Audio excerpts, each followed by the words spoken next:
Borders and beyond के सारे मेरे व्यूअर्स को वेरी हैप्पी इंडिपेंडेंस डे। और आज के दिन मैं आप लोगों से ये बात करना चाहता था कि ये हमें आज़ादी मिली क्यों।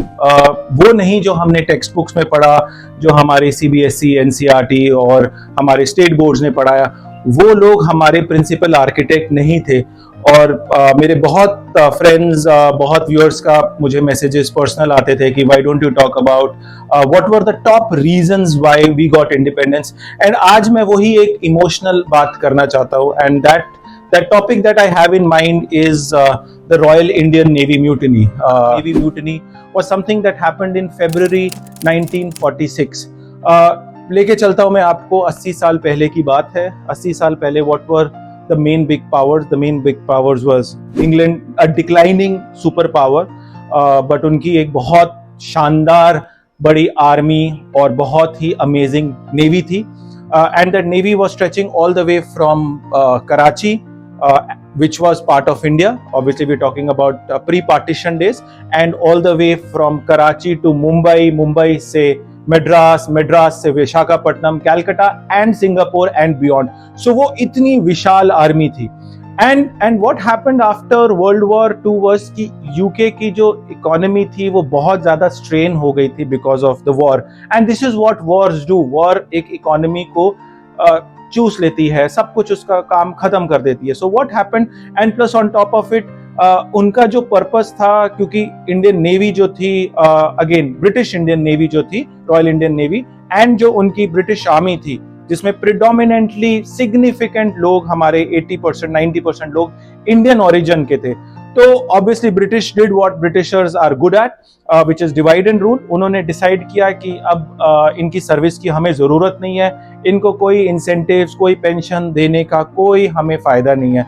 एंड चाहे बात 1946 की हो या 2025 की, at a jawan level, at a non officer level, generally आदमी फौज जो ज्वाइन करता है उसका एक reason, obviously the prominent reason is देशभक्ति, the prominent reason is कि वो कुछ कंट्री के लिए करना चाहता है, बट another reason है क्योंकि साधन कम होते हैं, तो obviously उनको लगता है कि फौज में ज्वाइन करके एक तो इज्जत बढ़ेगी गांव में, उस चीज की बहुत बड़ी वैल्यू है, that I am serving the Motherland, Bharat माता के लिए मैं कुछ काम कर रहा हूँ। एंड उसकी बाद में जब शादी होगी गांव में, जो जनरली अरेंज मैरिज का सिस्टम अभी भी है, पहले तो 100% हुआ करता था, ऑलमोस्ट 100%, तो वो सब कारण की वजह से भारतीय लोगों ने फौज को ज्वाइन किया हुआ था। पर अगर ब्रिटिश आर्मी में होंगे तो थोड़ी बहुत टेक्निकल नॉलेज भी ऑब्वियसली बढ़ेगी, because obviously at that point of time England was a super power, a declining super power, but super power nevertheless. So उन्होंने, the Britishers did what once again they are very good at, उन्होंने perks cancel कर दिए, incentives cancel कर दिए, और उनको जो और ड्यूटी पे के बाद जब वो घर आ रहे थे, उन्होंने डिसाइड कर दिया इनको कुछ नहीं मिलेगा, इनको they will be asked to leave.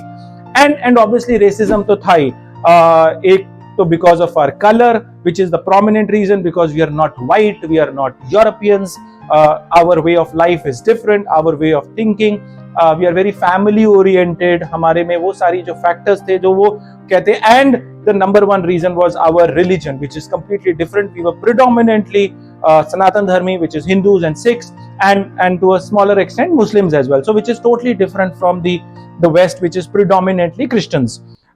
So उस वजह से जब लोगों को मतलब हद हो गई कि यार अब हमारे को कुछ फायदा नहीं है, हमारे को कुछ इंसेंटिव नहीं मिल पा रहे, किसी को अपनी बेटी की शादी करनी है, किसी को अपनी बहन की शादी करनी है, किसी को घर बनाना है, किसी को अपनी माँ के इलाज के लिए पैसे चाहिए, and on top of it you dog, उनको गालियां दी जा रही थी, मैं समथिंग जो मैं कैमरा पे नहीं बोलना चाहूंगा। सो वो सारी चीजें जब बोला गया, so there was a revolt, and that revolt really started in a big level, कि जहां Indian navy officers and havaldar, sorry not havaldars, Indian navy के जो जूनियर रैंक्स थे, उन्होंने डिसाइड कर दिया, उन्होंने इंग्लैंड का जो फ्लैग था वो उठा के फेंक दिया, और उन्होंने किया एक अपने 3 फ्लैग्स लगाए। एक फ्लैग था इंडियन नेशनल कांग्रेस का, एक था मुस्लिम लीग का, और तीसरा था कम्युनिस्ट पार्टी ऑफ इंडिया का। सो ये फ्लैग्स प्रिडोमिनेंटली क्यों लगाए गए? क्योंकि ये प्रिडोमिनेंट पार्टीज थी, पॉलिटिकल पार्टीज की, तो जो एफिलिएशन था उस एफिलिएशन के हिसाब से उन्होंने वो फ्लैग्स लगाए। नाउ जब इंग्लैंड में ये बात पता चली, उनके व्हाइट ऑफिसर्स को ये बात पहुंची तो उनको ये लगा कि यार this is something which is extremely dangerous, because जैसे ही ये व्हाट्सएप का टाइम नहीं, सो ऑब्वियसली एकदम flow of information is not going to be that strong. So उन लोगों को जब पता चला कि ये हमारे लिए प्रॉब्लम हो सकती है, so what they did was they asked the police system to crush the rebellion. The police system refuse. They said नहीं, कोई हमारा भाई है, कोई हमारा चाचा है, कोई हमारा ताया है, कोई हमारा बेटा है फौज में, हम ये सब काम नहीं करने वाले. देन ब्रिटिशर्स चाहते थे कि इस चीज को हम लोग एक तरीके से एग्जिट करें, क्योंकि अगर ये आग फैली, जो कि ऑलमोस्ट फैलने वाली थी, बिकॉज अंग्रेजों को चुन चुन के उनके घर से, उनको शिप से मार के भगाया जा रहा था, तो उनको मालूम था कि Indian independence will be a bloody revolution and एक दिन में उनका रूल खत्म हो जाएगा.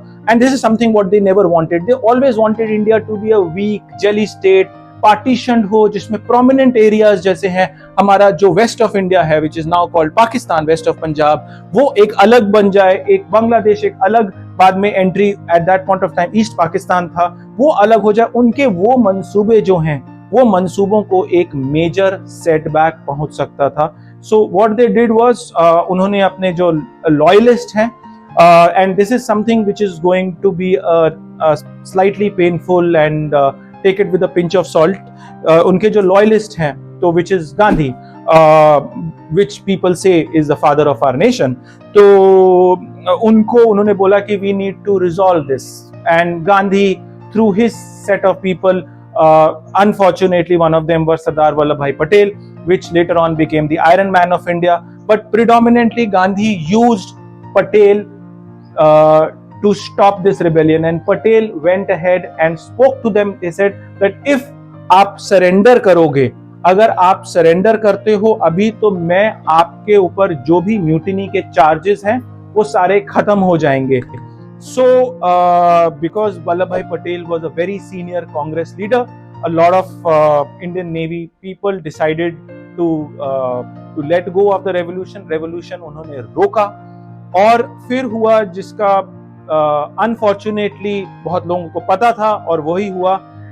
इन लोगों को कोर्ट मार्शल कर दिया गया, कुछ लोगों को मार दिया गया, कुछ लोगों को गुमनामी के रास्ते में भेज दिया गया. Unfortunately, all these Indian Navy officials, predominantly from India and that point of time, जो हमारा वेस्टर्न साइड था, which is now called Pakistan, वहाँ के जो लोग थे, उनके साथ क्या हुआ, there is nothing documented. उन लोगों ने हमारी आज़ादी के लिए लड़ाई लगी, और ऑलमोस्ट एक आखिरी बार था जब इंग्लैंड को लगा कि इंडिया जो उसकी कॉलोनी है, जिसको उन्होंने जितना चूसना था, जितना लूटना था, उन्होंने लूट लिया, तो अब वो चले जाएंगे.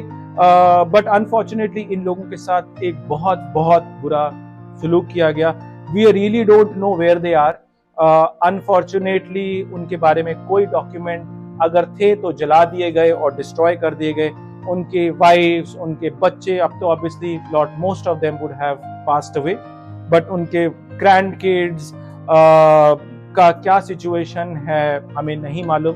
So today on 15th August 2025, from the Borders and Beyond team, हम लोग नमन करते हैं उन लोगों का, उन unsung soldiers का, जिनकी वजह से one of the most important reasons why we got independence. For me, the father of the nation should ideally be Subhash Chandra Bose, but that's my thinking, and a lot of people, a lot of the young audiences are also thinking that way. So, like I said, I like to pay my respect to the people who were responsible for the actual independence of India, which we fought for.